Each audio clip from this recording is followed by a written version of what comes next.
Hi friends, welcome to Lemon GARDS.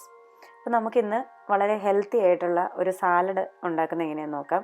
ഇത് നമുക്ക് grilled ചിക്കൻ്റെ കൂട്ടത്തിലോ അല്ലെങ്കിൽ ഗ്രിൽഡ് ഫിഷിൻ്റെ കൂട്ടത്തിലോ കഴിക്കാൻ വേണ്ടി ഒത്തിരി നല്ലതാണ്. ഇല്ലെങ്കിൽ വെറുതെ കഴിക്കാനാണെങ്കിലും ഒത്തിരി നല്ല ടേസ്റ്റുള്ളൊരു സാലഡാണ്. അപ്പോൾ നമുക്ക് നോക്കാം ഇതെങ്ങനെയാണ് ഉണ്ടാക്കുന്നതെന്ന്.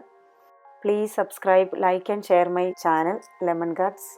നമ്മളിവിടെ ഒരു കുറച്ച് മിക്സഡ് ലീവ്സ് എടുത്തിട്ടുണ്ട്.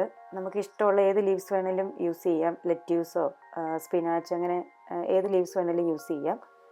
നമ്മളിവിടെ ഒരു കുറച്ച് മിക്സഡ് ലീവ്സാണ് എടുത്തേക്കുന്നത്. അത് കഴുകി വൃത്തിയായിട്ട് എടുത്തിട്ടുണ്ട്. അപ്പോൾ ഇതിലേക്ക് നമുക്ക് കുറച്ച് കുക്കുംബർ ഞാനിവിടെ ക്യൂബ്സ് ആയിട്ട് കട്ട് ചെയ്താണ് ചേർക്കുന്നത്. നമുക്കിഷ്ടമുള്ള രീതിയിൽ നമുക്ക് കട്ട് ചെയ്ത് ചേർക്കാം. കുറച്ച് ക്യാരറ്റും കൂടെ ഞാനിവിടെ ക്യൂബ്സ് ആയിട്ടാണ് കട്ട് ചെയ്തിരിക്കുന്നത്. നമുക്കിഷ്ടമുള്ള രീതിയിൽ കട്ട് ചെയ്ത് ചേർക്കാം. ഇനി നമുക്ക് ഗ്രേറ്റ് ചെയ്ത് ചേർക്കണമെങ്കിൽ അങ്ങനെ ക്യാരറ്റ് ഗ്രേറ്റ് ചെയ്തും ചേർക്കാം.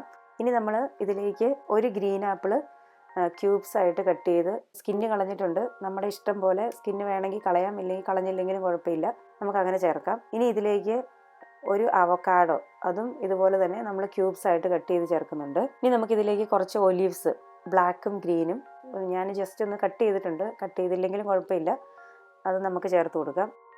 ഞാനിവിടെ കുറച്ച് റാസ്ബെറീസും കൂടെ കട്ട് ചെയ്ത് ചേർക്കുന്നുണ്ട്. ഇനി ഇതിലേക്ക് ഞാനൊരു ഒരു ടേബിൾ സ്പൂൺ മിക്സഡ് സീഡ്സ് ചേർക്കുവാണ്. അത് നമുക്ക് ഇഷ്ടമുണ്ടെങ്കിൽ മാത്രം ചേർത്താൽ മതി. ഇനി നമ്മൾ ഇതിലേക്ക് സാലഡ് ഡ്രസ്സിങ് നമുക്ക് ക്വിക്കായിട്ടൊന്ന് ഉണ്ടാക്കാം. അപ്പോൾ സാലഡ് ഡ്രസ്സിങ്ങിന് വേണ്ടിയിട്ട് ഒരു 2 ടേബിൾ സ്പൂൺ ലെമൺ ജ്യൂസ് ഇതിലേക്ക് ആഡ് ചെയ്ത് കൊടുത്തേക്കുക. ഇനി അതുപോലെ തന്നെ ഒരു 1/4 ടീസ്പൂൺ കുരുമുളക് പൊടി, ഒരു 1/2 teaspoon salt, 1 table spoon olive ഓയിലും കൂടെ ഇതിലേക്ക് ചേർത്ത് കൊടുക്കാം. ഇനി നമുക്കിതൊന്ന് എല്ലാം കൂടി നന്നായി ഒന്ന് മിക്സ് ചെയ്യാം. ഇനി ഇവിടെ ഞാനൊരു 1/4 ടീസ്പൂൺ ഇഞ്ചി ചെറുതായിട്ട് കട്ട് ചെയ്ത് അല്ലെങ്കിൽ ചതച്ചതോ എങ്ങനെയെങ്കിലും അതും കൂടെ ചേർത്ത് കൊടുക്കാം. ഇനി നമുക്ക് ഇതൊന്ന് എല്ലാം കൂടി നന്നായി ഒന്ന് മിക്സ് ചെയ്യാം.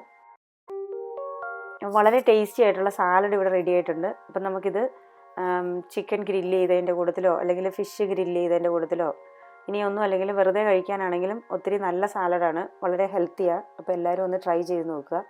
Thank you for watching. Please subscribe, like and share my channel lemon guards.